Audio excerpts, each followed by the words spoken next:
ஓம் சாய்ராம். என் அன்பு செல்லமே, என்னுடைய அழகான தங்கமே, எனக்கு பயங்கரமான கோபம். என்னுடைய பிள்ளையே உன் மீது, ஆனால் எனக்கு கோபம் அல்ல, வேறொருவர் உடைய மீது பயங்கரமான கோபம். அந்த கோபத்தினால்தான் நான் இந்த முடிவை எடுத்தேன். என்ன முடிவை எடுத்தேன், ஏது முடிவை எடுத்தேன், என்னென்ன விஷயங்கள் என்று எல்லாவற்றையுமே நான் சொல்கிறேன். ஏனென்றால் சொல்லாமல் விட்டால் நீ என்ன செய்வாய் தெரியுமா? எதுவுமே புரிந்து கொள்ளாமல், எதுவுமே தெரியாமல் அப்படியே தவிப்பாய். என்னதான் நடந்தது, எதற்காக இவனுக்கு இப்படி நடந்துச்சு, யார் என்ன செஞ்சா என்று தெரியாமல். ஆனால் நான் இப்பொழுது சொல்கிறேன், அப்பொழுது தவறு யாருக்கு நடக்கிறதோ அவன் தான் தவறு செய்தான் என்பதை நீ புரிந்து கொள்வாய். புரிகிறதா?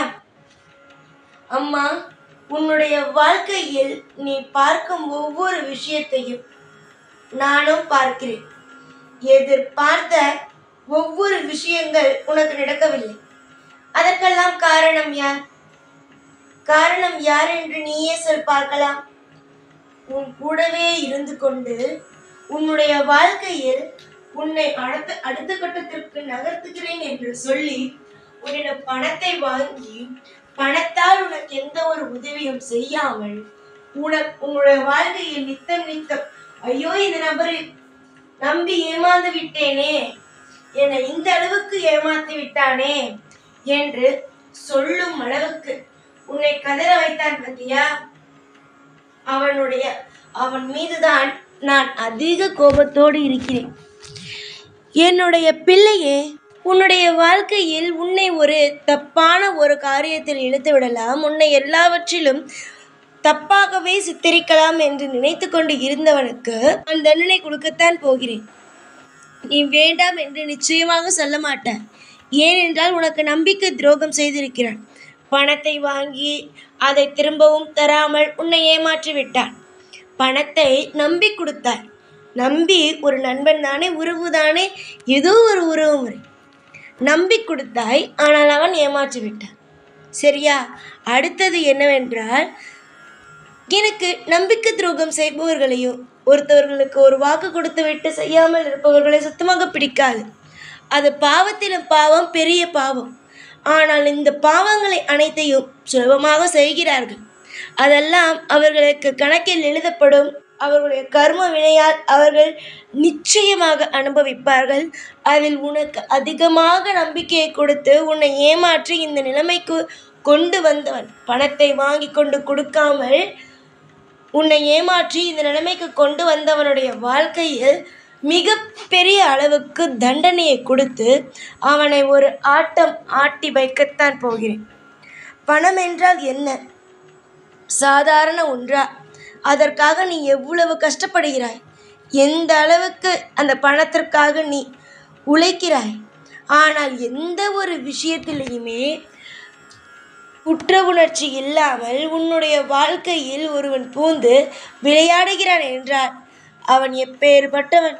அவனுக்கு நிச்சயமாக தண்டனை கொடுத்துதானே ஆக வேண்டும். இதற்கு முன்பு உன்னுடைய வாழ்க்கையில் பெரிய பெரிய அற்புதங்களை எல்லாம் இந்த சாய் செய்தது இல்லை. ஆனால் இனிமேல் வரும் காலத்தில் அற்புதத்தை செய்து மற்றவர்களுக்கு மத்தியில் உன்னுடைய வாழ்க்கையை நிற்க வைப்பேன். சரியா? உன்னுடைய எதிர்காலத்தை எப்படியெல்லாம் ஆக்குகிறேன் என்று பார்.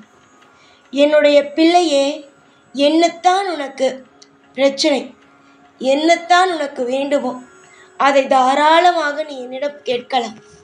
வருத்தப்படுவதினாலேயோ இல்லை சாய் செய்வாரா என்று ஒரு கேள்விக்குறினாலேயோ எதையும் திளைத்து விடாதே. நம்பிக்கையோடு வந்து கேளு. என்னென்ன வேண்டுமோ நம்பிக்கையோடு வந்து கேளு. நிச்சயமாக, சத்தியமாக உன்னுடைய வாழ்க்கையில் அற்புதங்களும் அதிசயங்களும் நடக்கும். உனக்கு எதெல்லாம் தேவைப்பட்டாலும் சரிதான், என்னிடம் வந்து நீ தாராளமாக கேட்கலாம். ஆனால் என்னிடம்தான் வந்து நீ கேட்பது கூட கிடையாதே. காரணம் என்னவென்று நான் கேட்கும் பொழுது உன்னிடமிருந்து வரும் பதில், நீங்கள் எனக்காக ஒன்றுமே செய்யவில்லை, நீங்கள் எப்பொழுதுமே எனக்காக நான் கேட்டவுடன் எதுவும் செய்யவில்லை. அப்படி இருக்கும் பொழுது நான் ஏன் உங்களிடம் வந்து கேட்க வேண்டும் என்கின்றாய்? அம்மா, நான் பொறுமையாக செய்பவன், ஆனால் செய்யாமல் இருப்பவன் அல்ல. உன்னுடைய வாழ்க்கையில் உன்னை ஒருவன் அளவுக்கு மீறி கஷ்டப்படுத்தி விட்டான். உன்னை கஷ்டப்படுத்தி விட்டானே என்பதற்காகத்தான் அவனுக்கு நான் தண்டனையை கொடுக்கிறேன். நிச்சயமாக உன்னுடைய வாழ்க்கையில் இனி வரும் காலத்தில் உனக்கு தவறுகளை செய்தவன் உன்னுடைய வாழ்க்கையில் உன்னை கெடுக்க வேண்டும். பணத்தை உன்னிடமிருந்து வாங்கிவிட்டு உன்னை ஏமாற்ற வேண்டும் என்று நினைத்தவன் எல்லாம் நிச்சயமாகவே அனுபவிப்பார்கள்.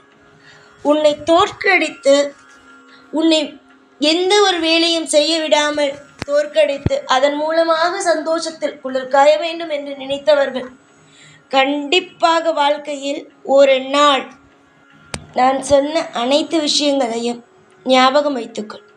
யாரெல்லாம் உன்னுடைய வாழ்க்கையில் உன்னை கெடுக்க வேண்டும், உன்னை தப்பாக உபயோகப்படுத்த வேண்டும் என்று நினைக்கிறார்களோ இன்னையுமே நினைப்பார்களோ அவர்கள் அனைவருக்குமே நிச்சயமாக தண்டனை என்ற ஒன்று கொடுப்பேன். தண்டனைகளுக்கு எப்பொழுதும் அவர்கள் எப்படி எனக்காக இந்த பூஜைகளை செய்தார்கள், எனக்காக அந்த பூஜைகளை செய்தார்கள் என்பதற்காக எந்த ஒரு விஷயத்திலும் பாகுபாடுகளை பார்க்க மாட்டேன். தவறு செய்தால் தண்டனை உண்டு. இப்பொழுதும் நான் அதைதான் சொல்கிறேன். உன்னுடைய வாழ்க்கையில் தப்பு செய்து உன்னை வைத்து உன்னிடம் பணத்தை திருடி உன்னுடைய வாழ்க்கையை கெடுத்தவர்கள் அனைவருமே வாழ்க்கையில் நிச்சயமாகவே கெட்டு போவார்கள். அவர்களுக்கு தண்டனையை கொடுத்து ஒவ்வொரு காலமும் அவர்களை ஐயோ அன்று அப்படி செய்திருக்க கூடாதே, செய்து விட்டோமே, அதனால்தானே இப்படி நடந்தது, அவள் விட்ட சாபம் பழித்து விட்டதே என்று ஒவ்வொரு நாளும் கஷ்டப்படும் அளவுக்கு ஒவ்வொருவருடைய வாழ்க்கையையும் நரகம் போல ஆக்குவேன். நீ எதையும் நினைக்காதே. தவறு நடக்குமோ, கஷ்டம் வருமோ என்று நினைக்காதே. அவனவன் செய்ததற்கு அவனவன் நிச்சயம் தண்டனை அனுபவித்தே ஆக வேண்டும். நீ அன்பான பிள்ளை. உன்னை நம்ப வைத்து பேசி உன்னிடம் இப்படி செய்கிறேன் அப்படி செய்கிறேன் என்று சொல்லி ஏமாற்றியவர்கள் நிச்சயமாக தண்டனைக்கு ஆளாகுவார்கள். தண்டனை கொடுப்பேன். ஆனால் உனக்கு இனி வரும் நாள் நிம்மதி. உன்னுடைய வாழ்க்கையை கெடுக்க வேண்டும் என்று நினைத்தவர்கள் வாழ்க்கை முடிந்து விட்டது. உன்னுடைய வாழ்க்கை துவங்கும் நேரம் வந்துவிட்டது. சந்தோஷமாக இரு. எப்பொழுதும் எல்லா நாளும் உன் கூடவே இருந்து வாழ வைப்பேன். இந்த சாய்நான். ஓம் சாய்ராம்.